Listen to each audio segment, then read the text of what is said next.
There comes a moment in your journey when nothing fits anymore.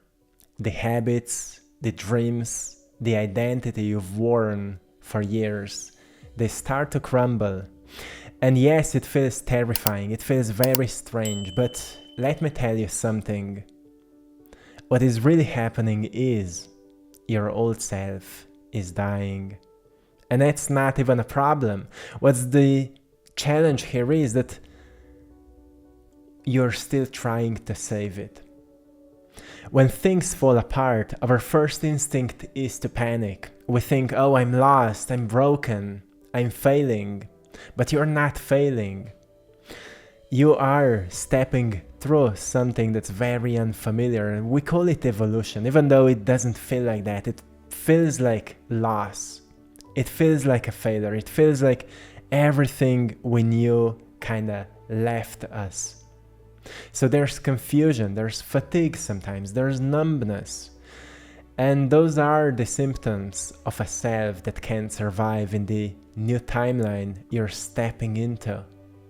So your old self was actually built to protect you, and that's great. It helped you survive.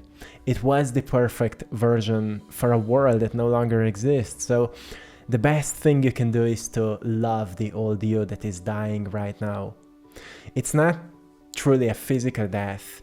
It's more of a psychological process of change where we notice that the old mechanisms don't support the life we are building, the life of freedom, the life of abundance, the life of meaning, the life of purpose.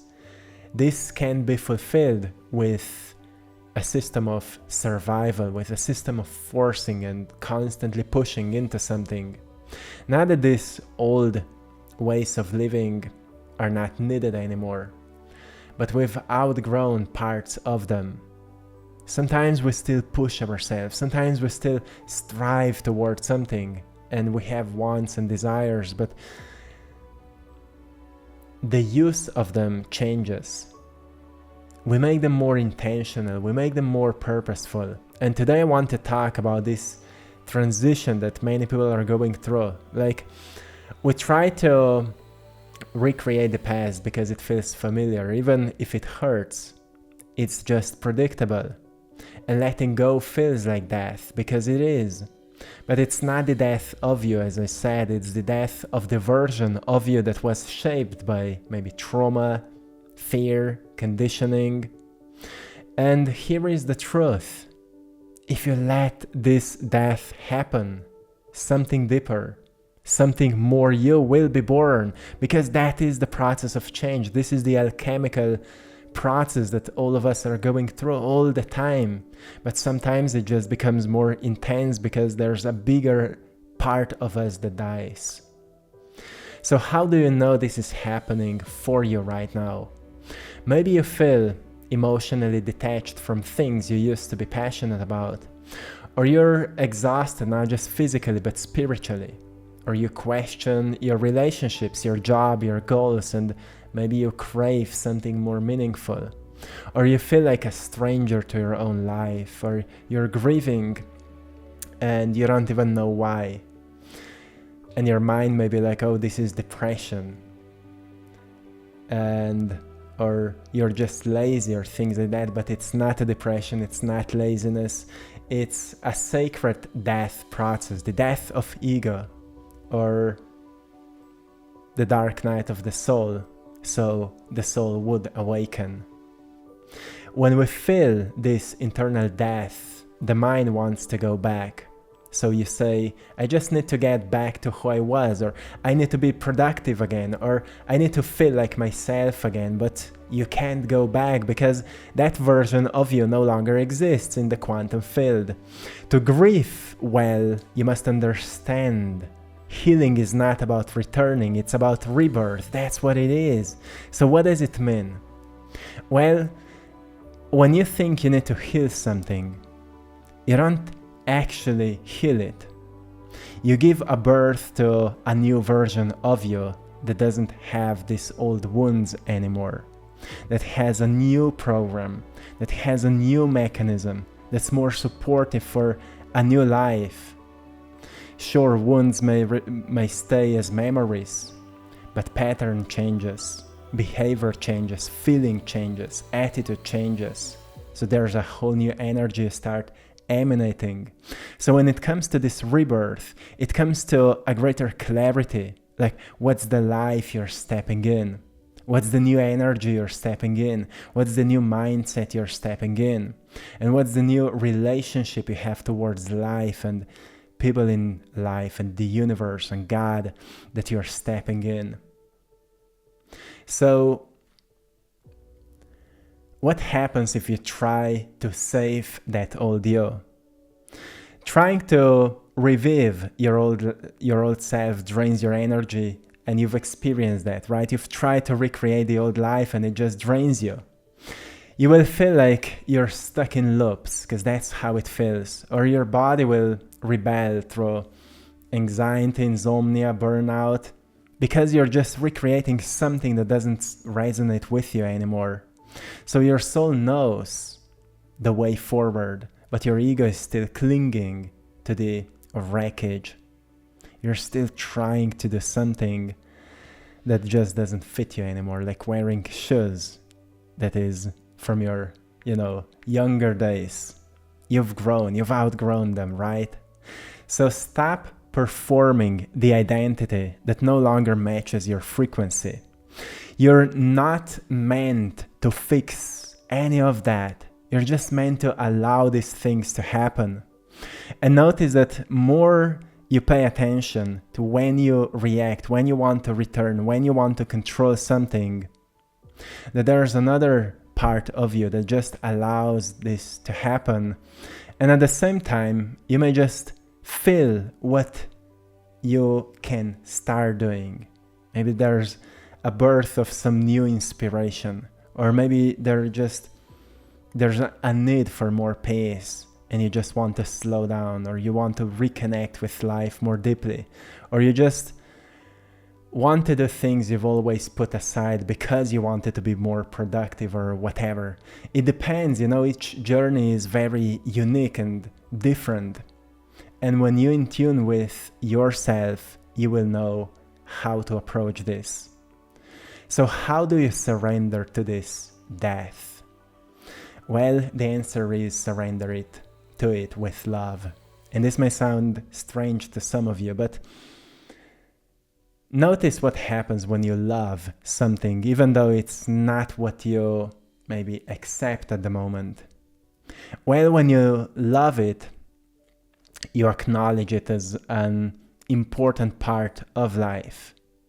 Like nature goes through it every single change in the season. And when we love it, we acknowledge that we are moving through seasons.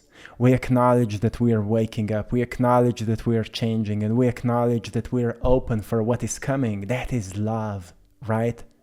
They call it unconditional love because it has no conditions, which means you can love yourself without giving some conditions in order for you to love you. You allow it to happen, and it becomes kind of a ceremony. You're in every single moment with reverence because you know that you're stepping into something greater that doesn't need to be glamorous or big in any way. It just feels more free, and it's something you don't rush. You just allow it to happen. So what you can do to make it more smoother, write a goodbye letter to your old self. Yeah, take a piece of paper and write a goodbye letter to your old self. Because, well, if you acknowledge that fear and survival and control actually brought you to incredible places in life, you can acknowledge that those were not just errors or flaws or bad parts of you. They also helped you to experience everything you wanted, or they helped you to save yourself from something toxic, or it helped you to reach your dreams.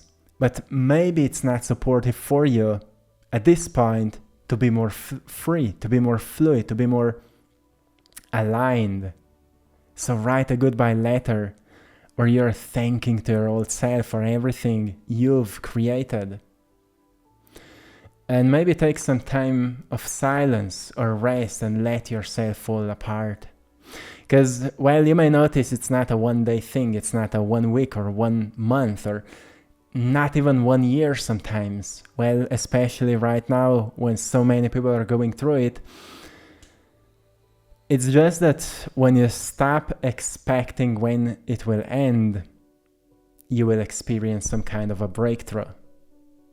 So maybe you may notice that you're stopping answering to names, roles, or expectations that no longer feel like you.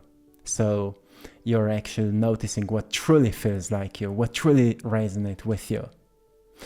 So my message today for you is, let the pieces fall. Let the decay happen. You're not disappearing. You're reforming yourself, recreating yourself. And yes, after death comes the moment of quietness. And in that stillness, something new stirs, something new burns. Not a performance, not a mask, but the truth. You will feel the gentle pull toward new people, new creativity, new ways of being. You will stop reaching for validation and you will move from the inside out. This is the real you, not the one you built to be loved, but the one you are without trying. And that's when you become an incredible source of energy that attracts towards you the best that's meant for you. So, my friend, maybe you may notice that your old self is dying and you don't need to save it. You need to honor it, then release it. Say thank you, say goodbye, and welcome the unknown. You're not lost, you're becoming. And I just want to remind you, trust the becoming. Trust the becoming. That's why I'm sharing today a painting with you called Trust. It just shows this process. It was painted a few years ago. And I just wanted to create this kind of a symbol, how it looks when we step into the unknown. It feels like an adventure, but it's also scary because these are, steps in floating in air and you just don't know, will they hold you or will you fall? But this is called trust, right? You don't know if that sense of freedom you crave will hold you or you will fall. And only if you try, only if you kind of risk it all and step into it, you know what that feeling was all about. And well, anyone who got themselves onto this kind of a journey where they decided to follow that inner pull that called them, that was a very maybe spiritual thing, like a part of them that craved liberation, a part of them that craved more passion, a part of them that craved more creativity. When we follow that, well, firstly there's death, then there's confusion, then there's quietness, and then there's beginning of clarity, and then there's beginning of new direction, and then there's a momentum, and then there's a lot of alignment, and then there's, well, breakthroughs and new manifestations and new incredible things that find us. So yeah, I will say it's worth it. It's worth it. My friend, to anyone who resonates with this painting or any other of my paintings, you can support my work on AttractPassion.com or the link in the description of this video, where you will find all of my paintings that are like symbols that remind us of what truly matters. And each painting is unique and has its own unique energy and its own unique reminder. Whatever resonates with you, it has something to give you. So go and check it out. Thank you so much for your support. Until next time, one love.